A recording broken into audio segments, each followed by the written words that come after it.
플랑켄슈타인, 동명의 책이나 영화를 보지 않으셨어도 이름만큼은 익숙하실 겁니다. 그런데 여러분, 플랑켄슈타인을 어떤 캐릭터로 알고 계십니까? 몬스터, 악마, 괴물. 만약 이런 이미지를 떠올리셨다면 안타깝게도 틀리셨습니다. 소설 속에서 플랑켄슈타인은 괴물이 아니라 괴물을 만들어낸 박사의 이름입니다. 어쩌다 보니 괴물 자체를 박사의 이름으로 불렀고 어느새 우리는 당연하다고 받아들이게 된 거죠. 노동 현장에도 이런 일이 있습니다. 예컨대 취업규칙을 떠올려 보세요.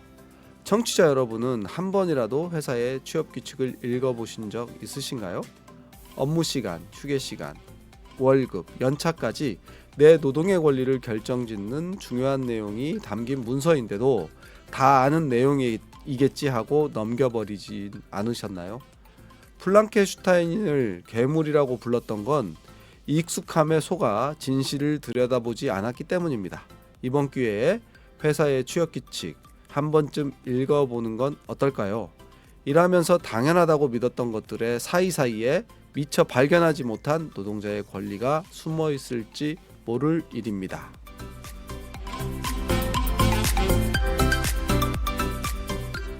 여러분, 1과 3 이야기 132 라디오 진행을 맡은 유기만이라고 합니다.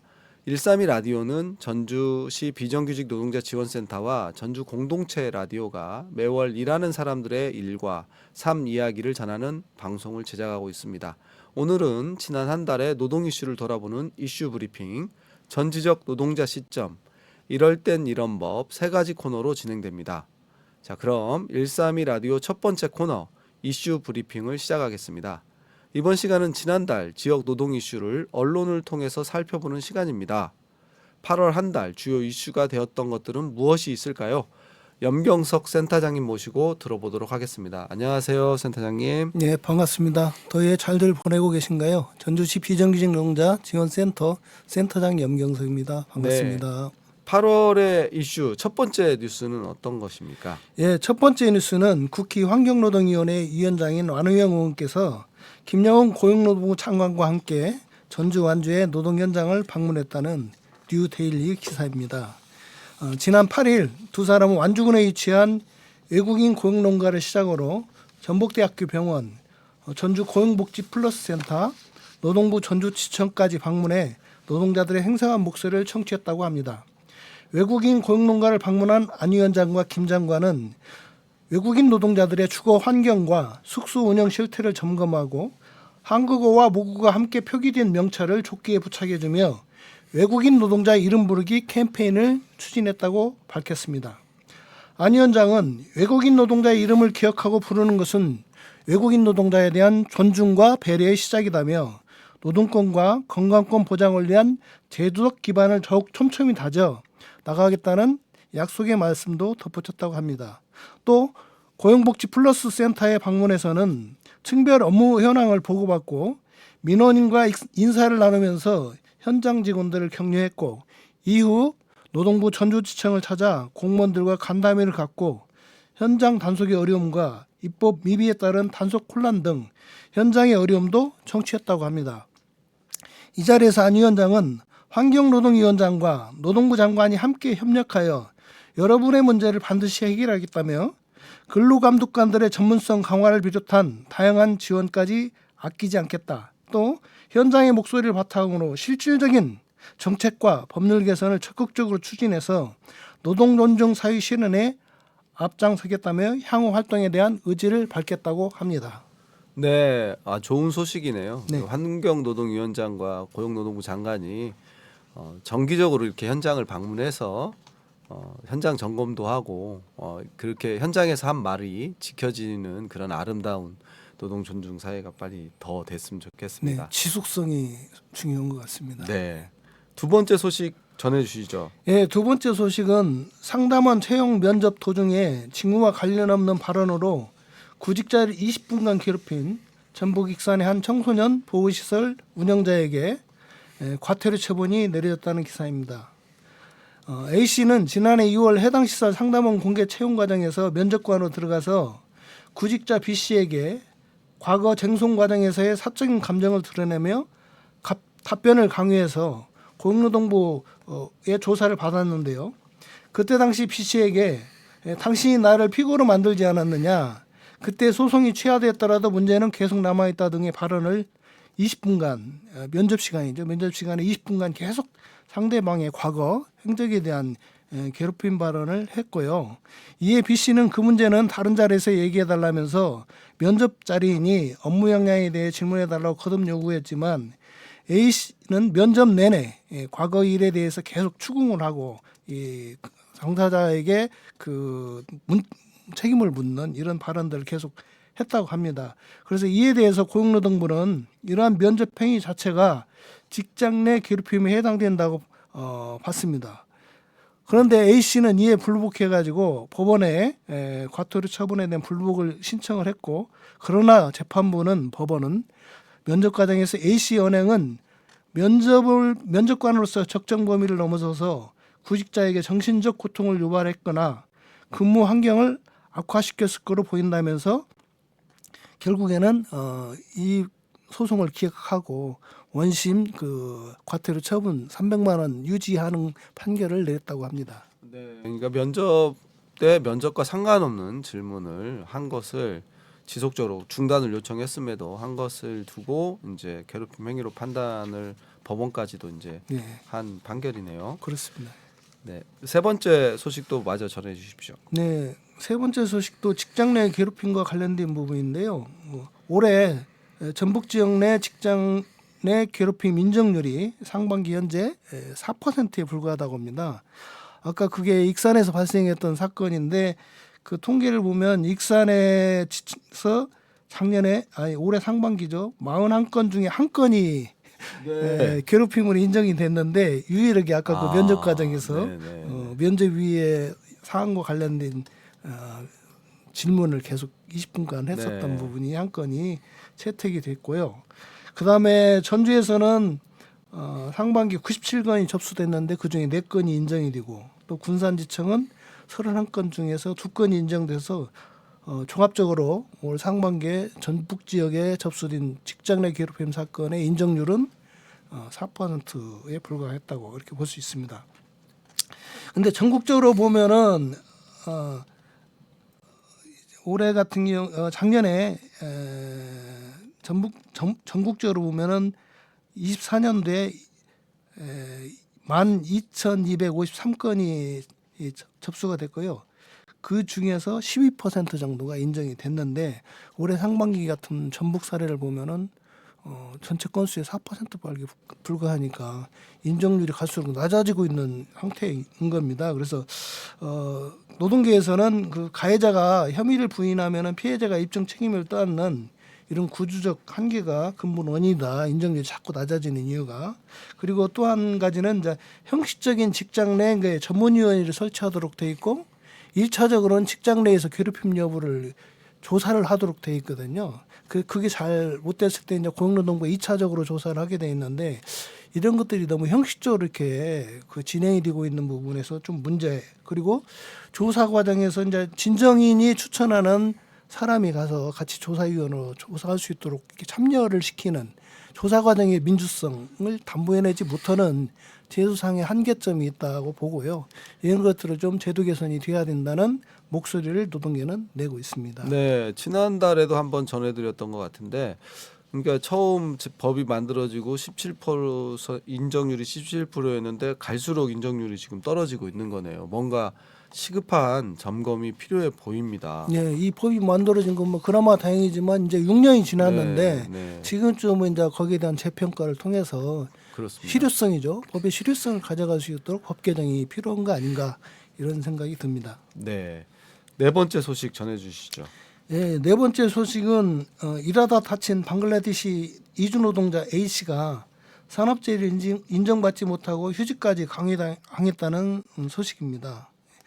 방글라데시 국적의 20대 A 씨는 지난 2월입니다. 올해 2월에 전주에 있는 한 자동차 부품 공장에서 일하다가 손가락을 다쳤습니다. 당시 A 씨는 철판이 약 60kg 정도 무게가 나가는 그 철판을 그라인더로 연마하는 일을 했는데 당일도 철판을 작업대로 옮기다가 손가락을 미처 빼지 못해가지고 그 손가락 끝뼈가 부러지는 큰 상처를 입었습니다. 그래서 그는 당일에는 그 오후였기 저녁 시간이었기 때문에 병원에 가지 못하고 그 다음 날 때 일단 병원을 방문을 했는데 병원 진단 결과 이제 손가락을 다쳐서 골절을 입었다 이렇게 진단이 나왔고요. 그래서 이제 그 결과를 가지고 회사 사장님에게 손가락을 다쳐서 일을 못할 것 같다고 말씀을 드렸습니다마는 그 회사 사장님은 일하다가 다친 게 아닌데 거짓말을 한다 이렇게 판단을 해가지고 그랬을 경우에 경찰과 대사관에게 너의 거짓말을 알리겠다 이렇게 일단 협박을 했고요. 그 다음에 나중에는 이제 또 A 씨를 불러가지고 이게 일을 못하면 이제 6개월 쉬어라. 휴직서를 이제 두 차례 정도 이제 휴직하라고 이렇게 강요를 하고 네가 만약에 산재 신청을 하게 되면 경찰에 신고하겠다고 이렇게 또 협박을 했답니다. 그러나 이 사정을 전해들은 이제 우리 센터에 상담이 들어왔었는데요. 그 이주노동자라고 있습니다. 이주노동자들을 대상으로 하는 노동조합이 있는데 그 노동조합을 통해서 저희한테 이 사안에 대한 그 사례가 좀 우리 노무사님이 대응해 줄 수 있느냐는 이제 요청이 있었고 거기에 대해서 저희들이 이제 요청을 받아서 우리 노무사님이 사건을 대행했습니다. 그래서 산재 신청을 지난 3월 달에 저희가 이제 신청을 했었는데 그게 산재 신청이 계속 조사가 미뤄진 이유가 또 현장에 있는 사장이 무슨 얘기냐 그거는 가가 그냥 개인적으로 다친 거다 하면서 산재 조사 자체를 거부하면서 산재 조사를 온 사람을 회사 출입을 막았습니다. 두 차례나 막고 그러면서 이게 사건이 계속 처리가 안 되고 이제 지연이 되는 이런 상황이 있었던 거고요. 그래서 저희들이 이제 그 지연된 게 한 4개월이 지났기 때문에 그걸 빨리 처리하라고 요구를 하는 언론 보도자를 냈습니다. 그래서 그와 관련된 이제 보도가 이렇게 이루어졌던 거죠. 네. 근데 이제 결국에 다행스럽게도 그 보도되고 한 3, 4일 지나서 근로복지공단에서 산재 인정을 하는 승인하는 이제 공문이 저희한테 전달이 돼서 다행히 이분은 이제 산재로 인정받고 요양비까지 이렇게 지급받는 그런 결과가 있었습니다만은 이게 어쨌든 외국인 노동자가 6개월 휴직을 하게 되면은 일단은 자기가 거주하고 있는 기숙사비를 내야 되고요. 또 매월 그 식비라든가 이런 생활비를 본인이 다 내야 됩니다. 벌이는 없고요. 예, 월급을 못 받는 상황에서 이 돈을 내라는 것은 그 사람을 그 생계를 생존하지 못하게끔 만드는 그런 압박인 거거든 이게. 그래서 그런 괴롭힘을 한 행위는 굉장히 좀 중대한 범죄에 가까운 거라고 봐야 되지 않는가 생각합니다. 네, 너무 다행입니다.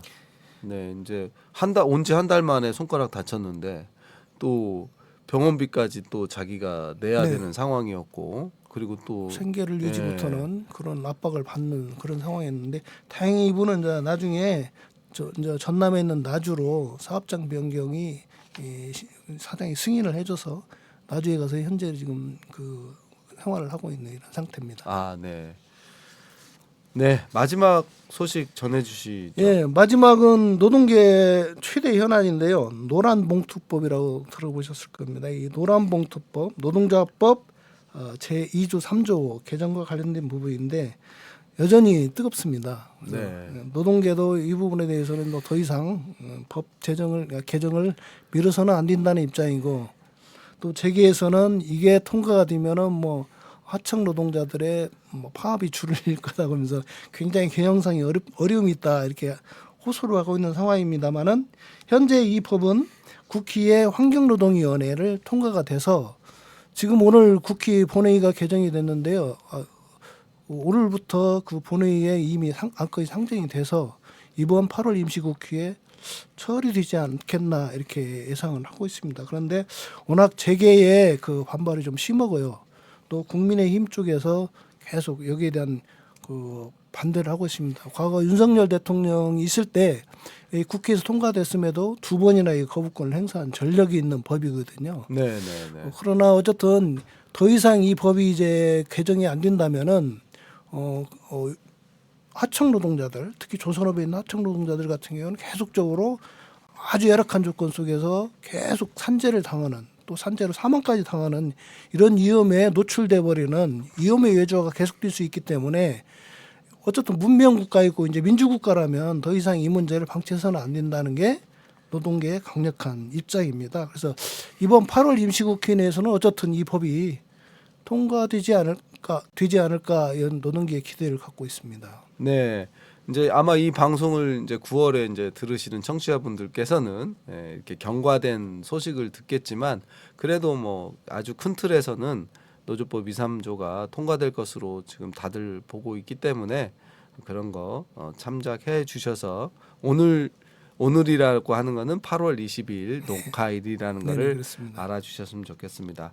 네, 이 노조법 2, 3조와 관련해서는 오늘 전지적 노동자 시점에서 현장에서 이제 일하고 계시는 분들을 모시고 다뤄볼 텐데요. 그때 더 자세히 알아보고 이것으로 지역 뉴스로 살펴본 노동 이슈 브리핑은 마치겠습니다. 네, 더위에 더욱 건강하시기 바랍니다. 네, 센터장님 수고하셨습니다. 자, 노동 이슈 브리핑 마치고 이제 말씀드린 것처럼 전지적 노동자 시점 다뤄보도록 하겠습니다. 전지적 노동자 시점 오늘 주제는 말씀드린 대로 노조법 2, 3조입니다. 시민들은 좀 낯선 용어일 수 있겠어요. 사실 우리나라처럼 노동조합 가입률이 낮은 나라에서는 노조랑 나랑 무슨 상관이야 하고 생각할 수도 있겠는데요.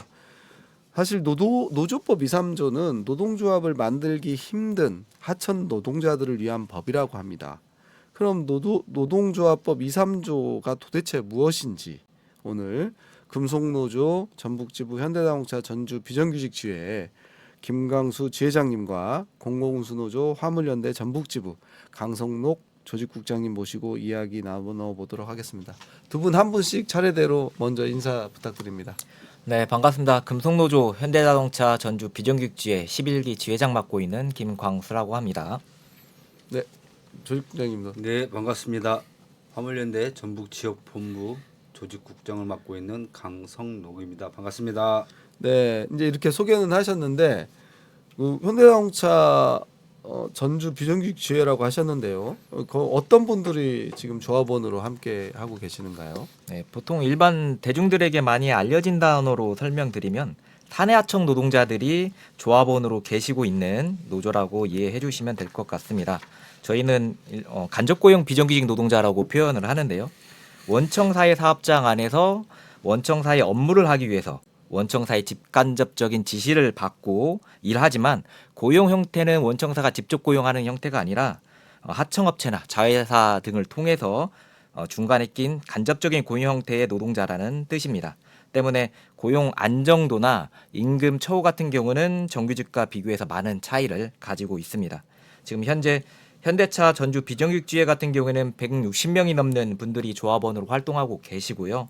조합원들께서는 공장 생산차의 도색 도장, 테스트, 그리고 공장 설비, 보전, 공장 내 미화 보안 업무를 수행하고 계십니다.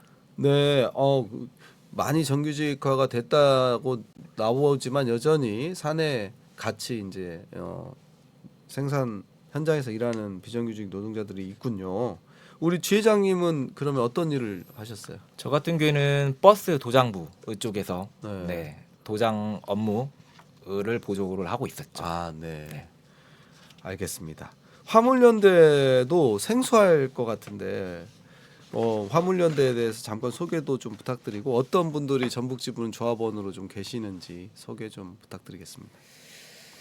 뭐 크게 다를 건 없습니다. 화물차를 업으로 하신 생계를 꾸려나가시는 분들이 이게 개인 사업자이기 때문에 그래서 특수 고용 노동자라고 해서 이제 특고 줄임말로 특고라고 하는데 그냥 화물차를 가지고 생계를 꾸려나가는 사람들이라고 하면 맞을 것 같습니다. 네. 그리고 이제 주로 우리 노동조합은 그런 분들이 대다수 조합원들로 이루어져 있고요. 그리고 이제 화물연대라고 해서 지금 한 23년 차 되고 있는데 한 23년 전 10월 27일 날 화물연대가 발족이 돼서 여지껏 꾸준히 노동 활동을 하고 있는 분들이 지금 한 2만 5천 분 조합원으로 계십니다. 네, 전북 지부는 몇 분이나? 전북 조합원들 같은 경우는 한 1,400 명령도 있습니다. 네, 맞네요. 네. 네. 우리 조직국장님은 그러면은 뭐 그 어떤 그 화물차를 운전하고 계세요? 예. 여러분들이 좀 다 아실 거예요. 저기 군산 지역에서 네. 세아 베스트라는 곳에 거기서 이제 철강 그 제품을 나르는 그런 우수업을 좀 했었죠. 아, 네. 세아 베스트. 베스트, 예, 네. 이제 철강을 나른 차가 엄청 크겠어요. 그렇죠. 25돈 차 보통 이제 추레라, 네. 그 트랙터라고 하는데 그런 차들을 좀 운수업으로 했었습니다. 네. 몇 년이나 혹시 운전 경력은 한 30년 했습니다. 네, 30년. 야, 정말. 네, 그러면은 아주 여기저기 또 예. 옮기고 다니시고 그러셨나요? 아니면 가는 곳을 정해 두고 다녔죠. 네. 네, 뭐 서울 경기 지역 쪽으로 이동하시는 분들, 네. 뭐 부산 쪽으로 다니시는 분들, 뭐 포항 쪽, 네. 대구 쪽, 경남 쪽 이쪽으로 다니시는 분들, 이게 주로 저는 경남권으로 많이 다녔습니다. 네. 네. 30년 하시다가 전북 지부는 언제 가입하셨어요? 전북 지역 본부 화물연대 가입은 2010년도에 네. 가입을 해서 여지껏 쭉 한 15년. 예, 예. 네. 그래요. 그렇게 이제 어쨌든 두 분 다 모두가 이제 큰 공장에서 일하지만 그곳 소속 노동자는 아닌 거잖아요. 그게 그렇죠. 뭐 세아 베스트힐 소속도 아니고 현대자동차 소속도 아니고. 근데 사실 원청에 의해서 실질적인 노동 조건은 결정되는 분들이잖아요.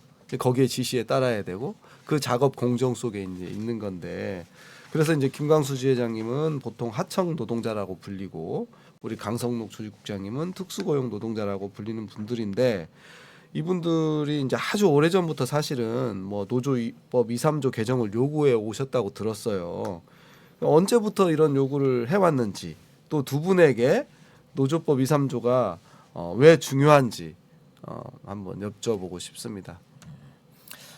현대차 비정규직 노동자들의 경우에는 20년이 넘는 과거로부터 불법 파견 투쟁을 해왔어요. 근데 이 불법 파견 투쟁이 결국 지금 현재 노조법 개정 운동의 취지와 비슷한 것이거든요. 요것들이 불법 파견 투쟁이든 노조법 개정이든 저희에게 있어서 요거는 결국 진짜 사장을 찾아가는 길을 만들어가는 투쟁이었어요. 저희는 앞서 말씀드린 것처럼 원청사의 사업장 안에서 일하고 있지만 그리고 그 일에 대한 대가를 원청사가 결정해서 지급받고 있지만 그럼에도 불구하고 이제 사내하청 비정규직 노동자들의 형식적인 사장은 현대자동차가 아니라 소속된 협력업체이기 때문에 만약 이런 노동 환경을 변경하고 싶어서 회사와 교섭하고 싶다면 원청사가 아닌 협력사 저희는 흔히 가짜 사장의 이야기를 하는데요. 가짜 사장들과 교섭할 수밖에 없습니다. 그렇게 지금 현행 노조법이 되어 있었고요. 근데 하청업체 사장들은 아무런 결정권이 없는 이른바 가짜 사장이기 때문에 저희가 과거부터 지금까지 계속 하청업체를 상대로 교섭을 하고 있지만 의미 있는 삶의 변화를 이끌어내지 못하고 있습니다.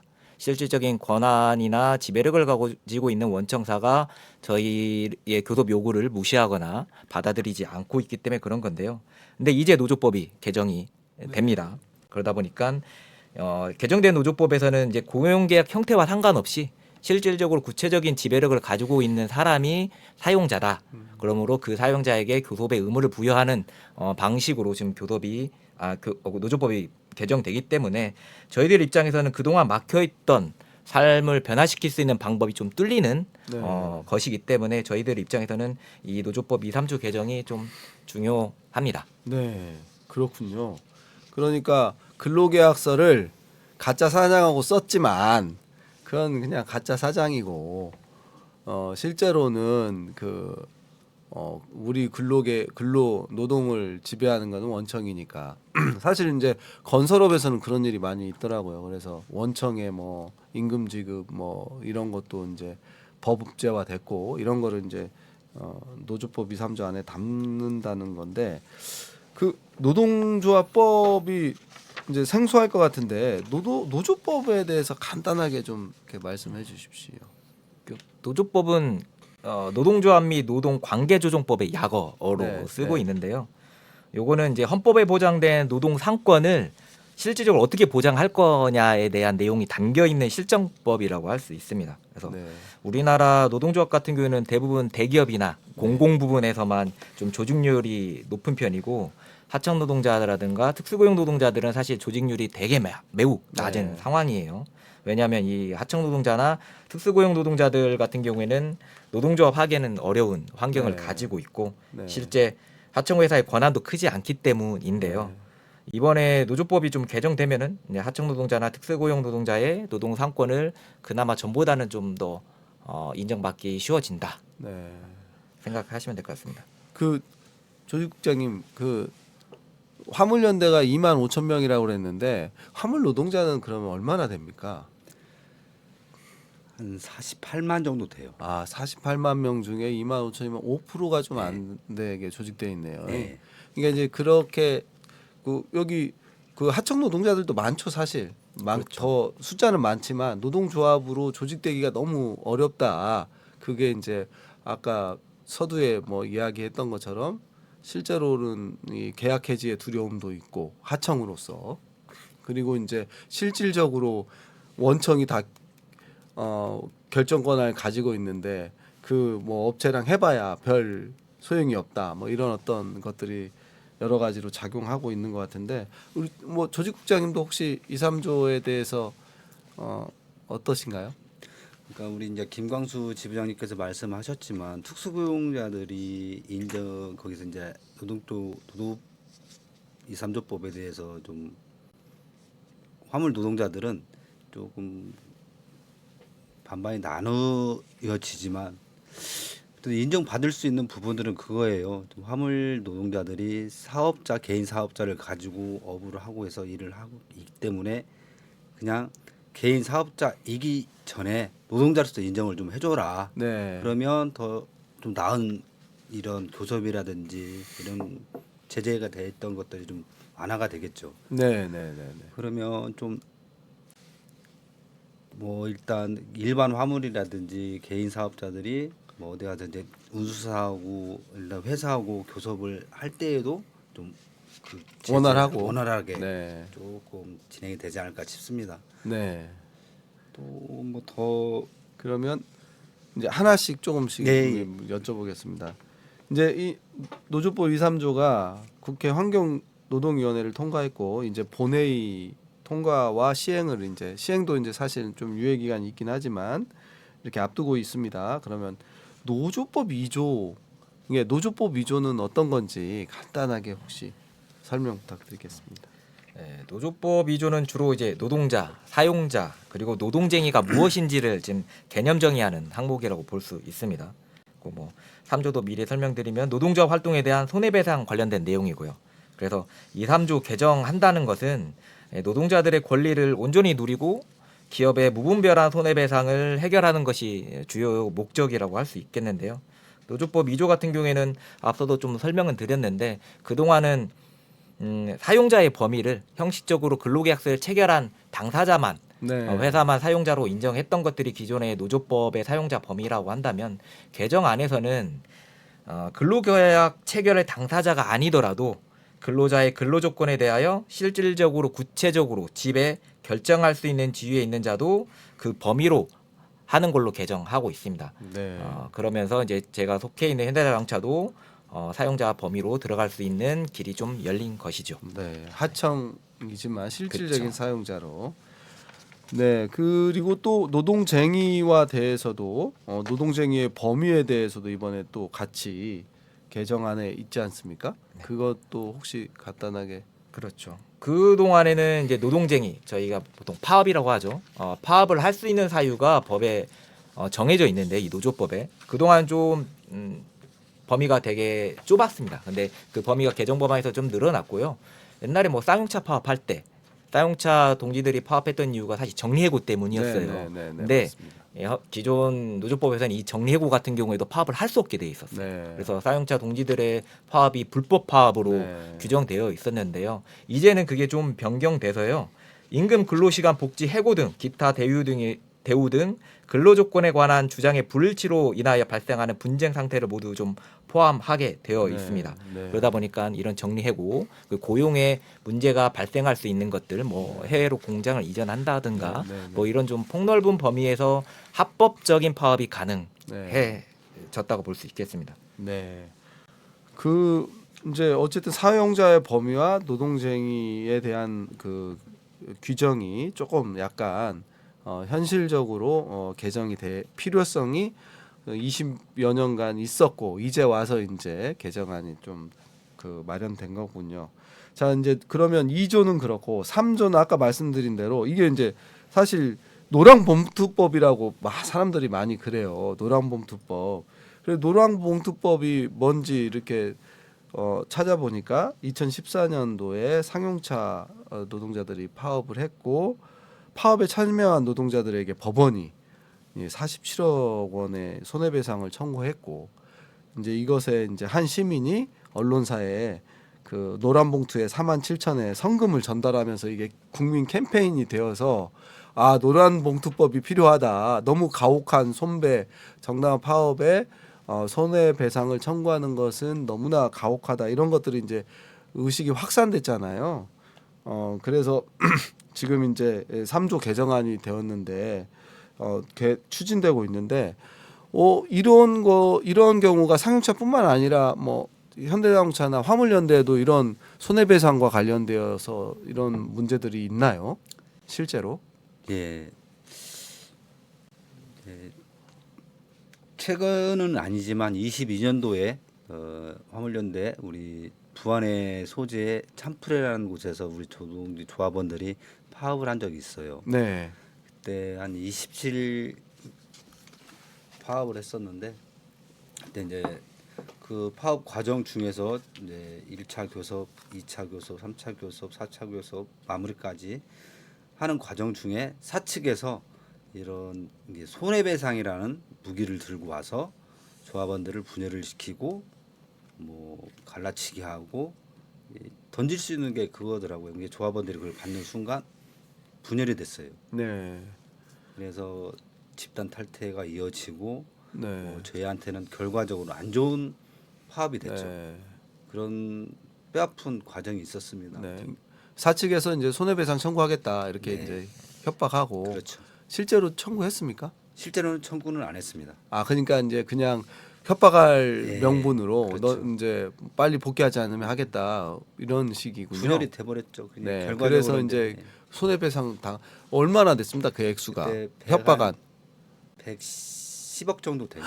20 몇 명에게 110억을 그때 30 몇 명이었는데 30여 명에게 110억을 예. 청구하겠다고 그래서, 협박을 하니까 나머지 한 27명 정도가 집단 탈퇴를 하고 네. 나머지 이제 한 10명 정도 남아 있는 조합원들한테는 부과하지 않는 걸로 하고 네. 네, 다 나가는 건 조건으로 네. 해서 그때 파업이 마무리가 됐죠. 아 그때 그러면 노동조합은 뭐 운임료를 얼마 정도나 인상해 달라고 요구했습니까? 이게 뭐 다들 얼마나 요구했는지 뭐 사람들이 깜짝 놀랄 거예요. 네. 그렇게 이 화물연대 측에서 네. 노동조합에서 크게 요구를 했나? 네. 얼마큼 큰 요구를 했으면 회사에서 저렇게 네. 나왔을까라고 하는데 저희들이 운반비 얼마나 올려달라고 했겠습니까? 그니까요. 네. 그 오돈차 생계차들이 일하는데 참 몇 프로 올려달라고 하는 것이 한 2%, 3%. 2% 3%. 예, 그 맛이 노선이거든요. 네. 근데 말은 뭐 사측에서는 요구할 뭐 들어줄 수 네. 없다. 그러면 못 들어주니까 우리 쪽에서는 그러면 화물연대식으로 파업을 한번 해보겠다. 네. 그랬더니 파업을 하니까 그럼 니네 손해배상했다. 딱 네. 던져버리는 거잖아요. 아, 얼마나 아니, 무서워요. 상용차뿐만 아니라 이게 네. 지역의 이 작은 뭐 작은 공장은 아니죠. 큰 공장 그렇죠. 예, 그런 곳에서 이런 손해배상으로 인한 우리 이제 노동자들의 이제 어려움이 있었군요. 현대자동차도 많이 있죠 이런 경험이. 현대차도 사실 손해배상 청구가 회사가 이제 노동조합을 무력화시키고 해체하는데 주력으로 쓰는 무기였죠. 네. 현대차 같은 경우는 만약에 10명의 조합원이 가담한 파업에 대해서 손해배상을 100억을 청구했다고 하면은 한 명이 회사의 회유에 의해서 넘어가게 되면 9명이 남게 되잖아요. 네, 네. 그러면 일반적인 상식을 봤을 땐 100억에 대해서 그럼 90억으로 손해배상 네. 금액이 줄어들 거라고 생각을 하는데요. 그렇지 않았습니다. 네. 여전히 9명이 100억을 부담을 해야 하고요. 계속적으로 회사 회유로 인해서 다 네. 추가적으로 8명이 나가서 한 명만 남아 네. 있다면 그 한 명이 100억을 전부 다 배상해야 하는 이런 구조입니다. 그래서 회사 입장에서는 네가 먼저 빨리 나가야 덤터기를 쓰지 않는다라는 식으로 회유해서 이후에 파업을 무력화시키고 조직을 무력화하시는 용도로 많이 써왔는데 개정법에서는 이 가담 정도나 직책 네. 이런 거에 따라서 부담률을 정하겠다는 거예요 이제는. 네, 네, 그래서 네, 네. 그 사람이 뭐 정리가 되면은 남아 있는 총 손해배상금도 줄어들 수 있게 하는 네. 그렇게 개별적인 책임 범위를 정하는 방식으로 개정이 되고 있습니다. 네, 그러니까 이제 개정된 법으로는 사용자가 단체 교섭 또는 쟁의행위로 인해서 손해를 입은 경우에는 노동조합과 노동자에게 배상을 청구할 수 없다. 네. 이게 뭐 정당한 정당한 파업에. 파업에 대해서라는 거고, 그 다음에 또 말씀하신 것처럼 그 배상의 책임도 이제 그 기여도에 따라서 개별적인 책임 범위를 정하도록 네. 이렇게 명시를 한 거군요. 네. 네. 불법적인 파업에 대해서는 그러니까 법이 정한 불법적인 파업에 대해서는 여전히 손해배상을 청구할 수 있는데 네, 네, 네, 네. 그거를 이제 책임의 한도를 확실히 좀 기준을 정하겠다라는 네. 게예요. 그래서 근- 불법하게 근데 계속되지는 않을 겁니다. 사실 하청 노동자들이 정당한 파업을 하기는 쉽지는 않잖아요. 어렵죠. 네, 그거를 그래서 정말 그 뭐 거제 조선 노동자들도 그렇게밖에 할 수밖에 없는 또 여지가 있는데 사실 한계가 많은 거군요. 여전히 이제 우리 특수고용직이나 뭐 이 법이 통과된다고 해서 막 그런 게 완벽히 보장되지는 건 아니고 그나마 좀 나은 거군요. 네, 알겠습니다. 그렇더라도 뭐 이런 어떤 그 2, 3조의 통과가 근로조건 개선에 도움이 될까요? 도움이 된다면 어떤 도움이 좀 기대하시는 게 있으면 말씀 좀 부탁드립니다. 사실 경험적으로 노동 관련 법에 개정이 되거나 신설을 되는 경우에는요. 단순히 이런 법의 변화가 노동자의 삶의 변화로 직결적으로 이어지진 않아요. 네, 요구하지 않고 행동하지 않으면 법이 바뀌었다고 해서 노동자들에게 도움되는 일이 자발적으로 일어나진 않습니다. 따라서 주체들의 행동 없이는 기대할 효과도 저는 없다고 보고요. 일례로 최근에 통상임금 산입 범위가 대법원에 의해서 개정이 됐어요. 네. 근데 그리고 노동부에서도 관련된 매뉴얼을 상세하게 내놓기도 했고요. 그런데 이게 이렇게 변화됐다고 해서 현장에 전부 다 이게 적용됐냐? 그러진 않아요. 미조직된 많은 사업장들이 여전히 개정되기 전에 통상 임금으로 임금을 지불받고 있어요. 임금이 체불되고 있는 거죠. 아 그렇군요. 이 사람들은 미조직되어 있기 때문에 노조에 네. 가입되지 않았기 때문에 회사가 요구할 수 없었고 그러다 보니까 회사는 법이 바뀌어서도 움직이지 않았던 이런 건데요. 이번 노조법도 마찬가지일 겁니다. 그 법을 적용받는 주체들이 잘 준비된 전략 하에서 단결된 행동을 하지 않으면은 기대되는 효과는 없다고 저는 생각을 합니다. 네, 아무리 이제 법이 개정되고 좋아지더라도 실제로 목소리를 내는 사실 굉장히 우리 두 분은 목소리 내기 힘든 직종에서 목소리를 내고 있어서 그나마 전체 이제 뭐 화물 노동자들이나 뭐 하청 노동자들의 이런 어떤 노조법 2, 3조의 개정이라든가 이런 것들이 생길 텐데요. 그 말씀 그 인터뷰 처음에 그 우리 조직장님은 화물연대는 안전운임제 이 문제를 이제 주요 이슈로 이제 지금도 하고 계시다고 하는데 혹시 뭐 정부가 바뀌었고 최근 이슈는 어떤 것이 있는지 간단하게 좀 소개 부탁드립니다. 네, 앞서 이제 저희 화물연대에서 이제 국토부하고 교섭을 통해서 안전운임제라는 그 노무현 문재인 정부 네, 때요. 네. 문재인 정부 때 시행을 한 차례 했었습니다. 네, 그 일몰제로 시행하다가 네, 일몰법 포함해서 네. 3년 시행을 하다가 윤석열 정부 들어와서 초기에 이제 없애졌죠. 일단은 그 안전운임제라는 게 그 최저임금처럼 기본적인 뭐 키로당 어떤 그 요금을 표준화하자는 거죠. 예, 잘 알고 네, 계시는데요. 예, 아무튼 맞아요. 최소한의 기본적으로 그만큼의 요금을 받아야 된다. 네, 네. 그 정도는 안에 있어야 기본적으로 이제 네. 생활을 하는 거예요. 더 네. 이해하기 쉽게 얘기를 하자 보면 택시라든지 네. 그 우리가 이제 일반 우리 네네. 국민들이 이용하는 교통수단, 네네네. 택시, 버스, 뭐 배, 네. 뭐 철도. 항공편, 네. 철도 다 기본 요금이 있잖아요. 그렇죠. 네. 기본 요금 있는데도 불구하고 화물은 없습니까? 다르는 기본 요금이 없습니다. 그래요? 예. 그러면 그냥 막 이렇게 계약을 얼마에 예. 맞냐에 따라서 너 얼마 줄게 여기 얼마, 네. 너 여기 얼마에 갈래? 네. 이런 식인 거예요. 네. 기본적인 틀을 만들어 두면 이 유법한 사람들, 잘못한 사람들 네. 뭐 이렇게 처벌할 수 있는 것들 네, 그런 네. 조항들도 다 들어 있고요. 네. 그렇게 기본적으로 만들어진다라고 하면 화물차들은 좀 더 나은 삶을 좀 살 수 있지 않을까 싶습니다. 네. 올해 정부에서 그런 안전운임제라든가 이런 것들이 제대로 좀 시행됐으면 하는 그런 바람 말씀하셨고 혹시 김광수 회장님? 저는 뭐 요즘은 노조법 개정 이슈에 온 신경이 좀 가 있는 상황이죠. 네, 그렇죠. 아무리 좀 네. 실익이 없더라도 저희가 하청업체와 그래도 교섭을 계속 해왔던 거는 언젠가는 노조법이 개정돼서 원청사와 직접 교섭할 수 있는 날이 오지 않겠냐라는 기대감에 허공에 삽질하는 거라도 네. 계속 훈련해왔던 거거든요. 네, 네, 근데 네. 마침내 그런 날이 올 것 같긴 합니다. 예상보다 네. 좀 많이 미흡하고 네. 앞으로 갈 길이 좀 험난할 것 같지만요. 금속노조에서도 TF 같은 거를 만들어서 잘 준비하고 있으니까요. 네.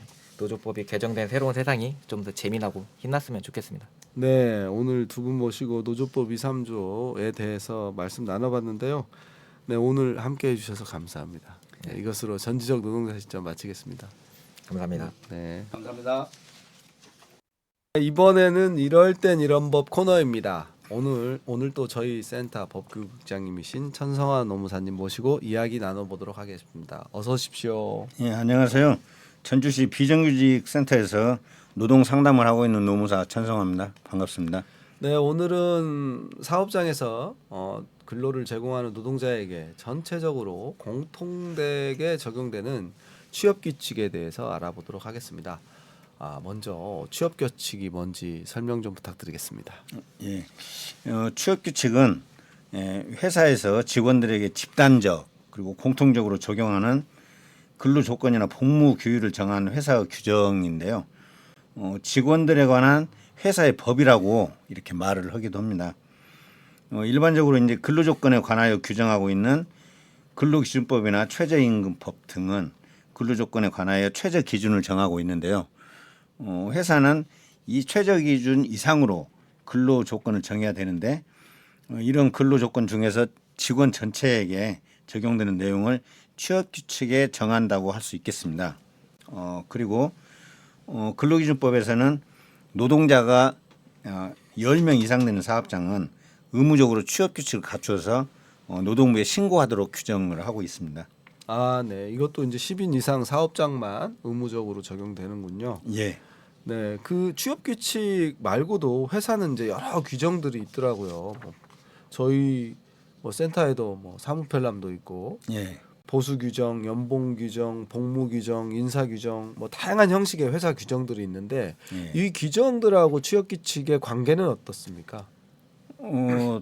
앞에서 이제 말씀드린 것처럼 취업 규칙은 직원들에게 집단적 공통적으로 적용하는 근로조건이나 복무규를 정한 회사 규정이라고 설명을 드렸는데요. 진행자께서 말씀하신 그런 보수 규정이나 취업 규칙 명칭이 아닌 보수 규정, 연봉 규정, 복무 규정 등도 노동자들의 근로 조건이나 복무 규율에 관한 내용이기 때문에 그 명칭이나 형식에 관계없이 이러한 규정은 그 회사의 취업 규칙이라고 그렇게 볼 수가 있겠습니다. 네, 그 이제 이름은 달라도 그것도 이제 따로따로 있더라도 그것도 포괄적으로 취업 규칙이다. 예, 그렇습니다. 예. 그 노동법에는 사용자가 노동자를 채용할 때 이제 근로계약서를 작성하지 않습니까? 예. 그러면 이제 근로계약과 취업 규칙은 다른 거죠? 어떻게 다른가요? 내용적으로 뭐 같은 면도 있고 다른 부분도 있는데 일단 회사에서 직원을 채용할 때 체결하는 근로계약은 노동자 개인별 근로 조건을 정한 것이라고 이렇게 볼 수가 있고요.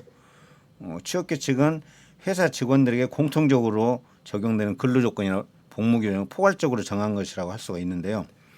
그러니까 근로계약은 개인별로 다를 수 있는 다르게 이렇게 조건이 지어질 수 있는 근로계약 기간, 뭐 입사일, 또 임금 수준, 그리고 이제 이런 근로 시간 등을 정한 것이라고 할 수가 있고, 이에 반해서 이제 취업규칙은 근로계약 기간을 정하는 원칙, 또 임금을 결정하는 방법에 관한 사항, 또 근로시간에 관한 원칙. 예를 들어 근로시간 같은 경우 뭐 우리 회사는 일일 8시간, 일주 40시간을 원칙으로 한다랄지 이런 그 공통적으로 적용되는 다양한 내용을 이제 정한 규정이라고 이해하시면 되겠고요.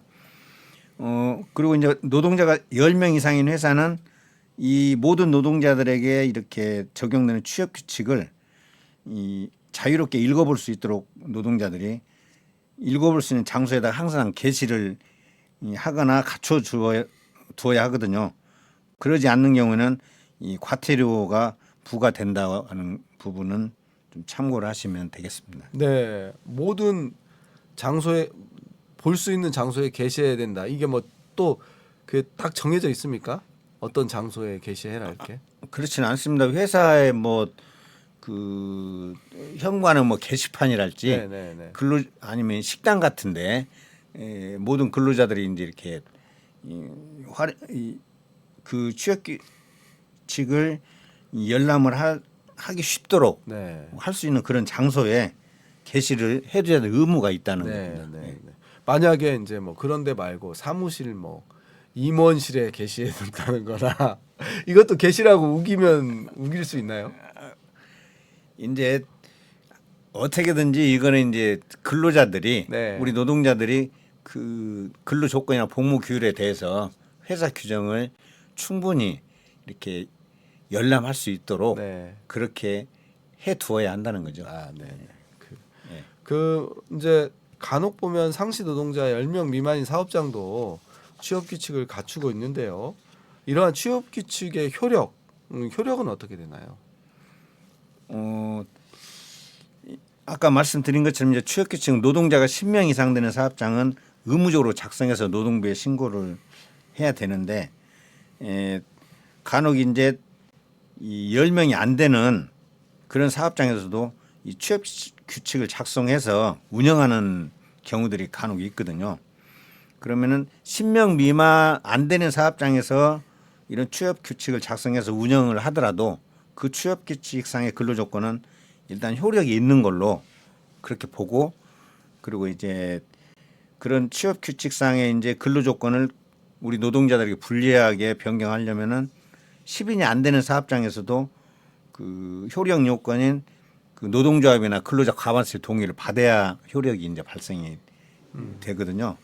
근데 이제 참고로 말씀드리면 이 노동법 중에 노동자가 5명이 안 되는 사업장에 적용이 안 되는 규정들이 있는데 이 취업규칙 부분도 5명 이상이 되는 5명이 안 되는 사업장은 적용이 안 되거든요. 그래서 이제 그런 사업장은 취업규칙을 그냥 회사에서 의무적으로 이제 불리하게 변경해도 효력은 있다고 네. 그렇게 보고 있습니다. 네. 아, 그렇군요. 예. 이제 그래도 작성된 취업 규칙의 경우에는 어쨌든 불리하게 변경을 하려면 이제 과반 동의가 있어야 된다. 이런 예, 거는 이제 그렇습니다. 중요한 문제인 것 같고.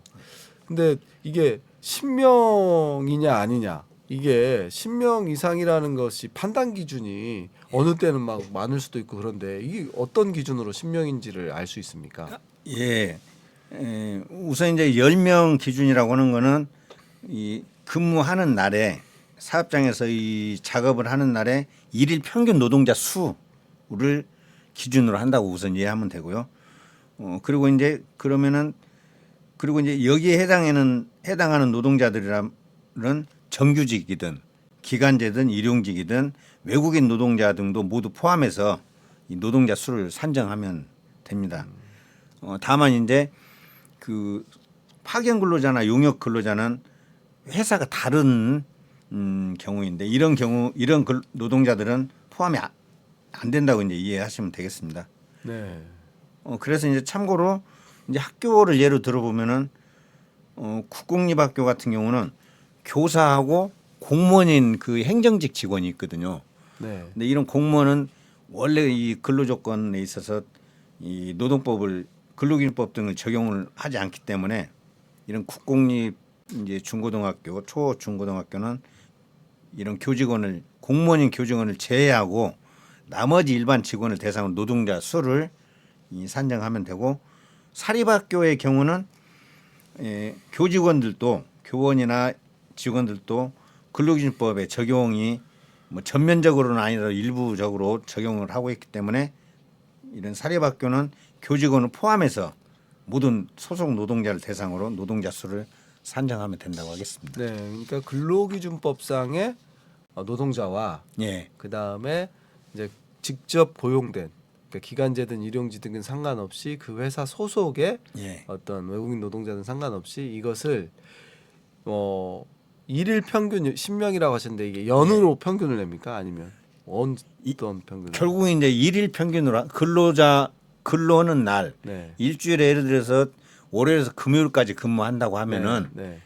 그 기간으로 이제 근데 이제 평균으로 하죠. 예를 들면은 그 한 달로 평균을 내서 10인 이상일 수도 있고 원래 이제 기준은 그 사주를 기준으로 사주. 한다고 되어 있습니다. 네, 네, 세부적으로 들어가면은 네네 한 달 사주 예, 네. 사주 기준으로 하고 네. 사주 기준에 평균적으로는 사실은 일일 10명 이상이 되느냐 안 되느냐. 일일 10명 예. 이상.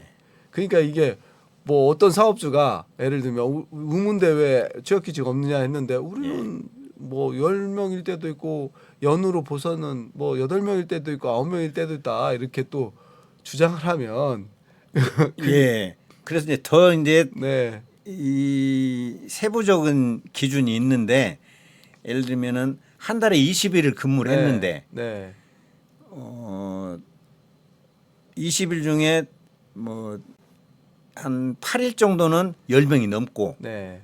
12일은 10명이 안 된다. 네. 하면은 날짜별로 해서 10명이 안 되는 날이 더 많으니까 네. 그런 경우는 평균 10명이 안 되는 걸로 네. 그렇게 판단하는 또 기준도 있습니다. 세부적인 기준도. 너무 어려우니까 이것도 이제 뭐 고용을 하는 사업장은 다 있었으면 표준 취업 규칙을 만들어서 그냥 고용노동부가 최소한 이런 취업 규칙은 가져라 이런 것도 방법이겠네요.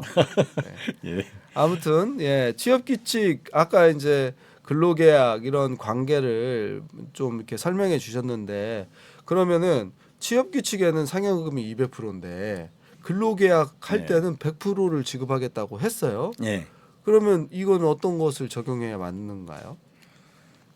결론부터 말씀드리면은 그렇게 취업규칙상 상여금 지급 기준율하고 근로계약서상 지급률하고 다른 경우는 취업규칙에 정해져있는 200%를 지급하는 것이 맞습니다.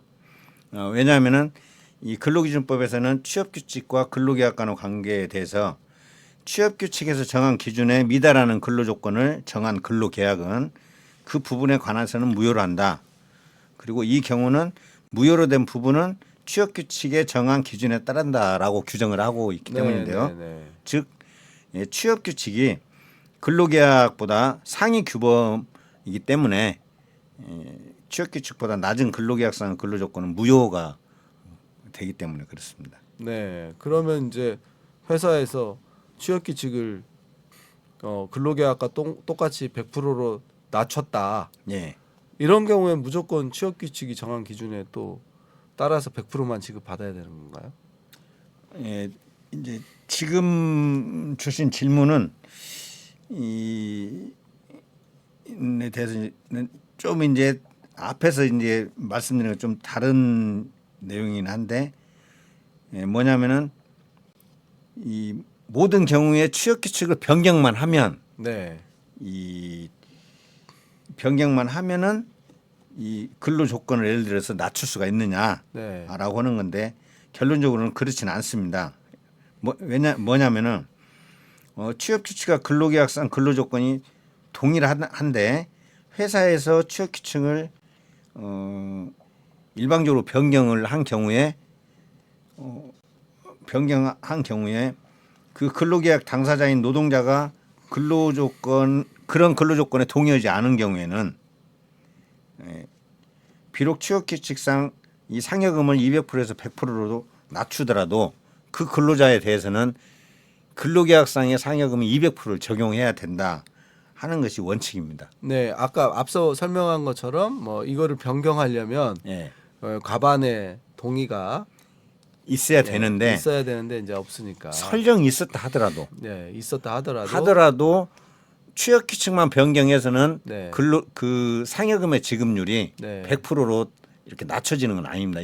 네. 이 경우는 근로계약서 상의 근로계약 조건도 변경했을 때 효력이 있습니다. 아, 네, 네, 네. 좀 복잡하죠. 동일하게 200%를 예. 했을 경우에는 예. 이건 이제 개별적으로 그렇게 계약을 했는데 취업규칙만 만 변경한다고 예. 그렇게 되는 게 아니니까. 예. 그러니까 보통은 취업규칙이 이제 뭐 변경하는 건 회사의 권한이라고 뭐 생각하는데 그렇지는 않겠네요. 근로자의 노동자의 동의가 있어야 되니까. 맞습니다. 네. 예. 그래서 이제 이 원래 취업규칙을 작성하고 변경하는 권한은 회사에 있기는 하지만 그 근로조건을 불리하게 변경하려고 하는 경우는 취업규칙도 이 과반수 동의를 받아야 되고 또 네. 근로계약 내용도 네. 변경을 했을 때 네. 효력이 있다고 할 수 있겠습니다. 네. 그러면 이번에는 좀 취업규칙과 단체협약의 관계에 대해서 좀 여쭤보겠습니다. 아니, 노동조합이 있는 경우에는 취업규칙도 있고 이제 단체협약도 있을 텐데요. 이제 이럴 때 취업규칙상 상여금 지급률은 200%이고 단체협약 상여금 지급률도 200%인데 회사가 경영이 어려워져 가지고 예. 노동조합에서 향후 2년간 상여금 지급률을 100%로 낮추고 3년째부터 다시 상여금 지급률을 200%로 하기로 한 단체협약을 체결했어요. 예. 취업규칙상 상여금 지급률은 200%인데 향후 2년은 100%씩 지급하는 것으로 단체협약을 이게 충돌되잖아요, 서로. 예. 그러면 이거는 어떤 거를 적용해야 되나요? 이제 취업규칙이 근로계약보다 뭐 상위 규범이다라고 앞에서 말씀을 드렸었는데 그에 반해서 그리고 그러면 이제 취업규칙과 단체협약 간에는 어떤 위아래 관계가 있느냐 했을 때 단체협약이 이제 취업규칙보다 상위 규범입니다. 그래서 이제 이런 경우는 단체협약이 취업규칙보다 이제 상위 규범이기 때문에 이 취업규칙 내용을 변경하지 않더라도 이 경우에 있어서는 단체협약과 취업규칙 간의 관계에 있어서는 단체협약을 우선적으로 적용을 해야 되는 게 맞습니다. 네. 그리고 이제 참고로 이제 근로기준법이나 최저임금법 등 이런 노동법은 근로계약이나 취업규칙 그리고 단체협약보다는 이 상위 규범이거든요. 즉 이제 근로계약이나 취업규칙 그리고 단체협약의 근로조건이 노동법보다 낮은 경우는 그 효력이 무효가 돼가지고 노동법 기준이 적용돼야 한다는 것은 참고로 이제 알아두시면 되겠습니다. 네. 일단 취업규칙과 단체협약의 관계도 알아보고 근로계약과 취업규칙의 단계도 알아봤는데 사실 오늘 취업규칙 이제 중요한 거는 이제 불이익 변경이 이제 중요한 부분인데 이것까지 그렇습니다. 다뤄보려고 했는데 예. 시간이 이제 다 돼가지고 다음 달에 혹시 시간이 된다면 이 취업규칙을 변경하는 문제 이거에 대해서 어떻게 이제 변경을 하고 혹은 그 변경이 적법한지 이런 거는 다음 달에 한 번 더 얘기 나눠보는 걸로 하겠습니다. 오늘 이럴 땐 이런 법 취업규칙에 대해서 준비해 주셨는데요. 너무 감사합니다. 예, 감사합니다. 오늘 노동조합법 2, 3조 취업규칙에 대해서 알아봤습니다. 내 가족의 생계를 보장할 수 있는 좋은 직업을 원하는가? 누군가 내 뒤를 든든하게 지켜주기를 바라는가? 나라면 노조에 가입하겠다. 2015년 노동절 연설에서 버락 오바마 대통령의 말입니다. 노동조합 가입률이 13%인 대한민국의 현실에서 그나마 노조할 권리를 보장하기 위한 노조법 2, 3조가 하청 노동자, 특수고용 노동자에게 힘이 되었으면 좋겠네요. 하지만 아무리 법이 있더라도 당사자가 스스로 자신의 목소리를 내지 않는다면 권리는 법 속에 잠자게 되겠죠. 하청, 특수고용, 비정규직 노동자, 여러분의 노동자 권리는 언제나 마땅합니다.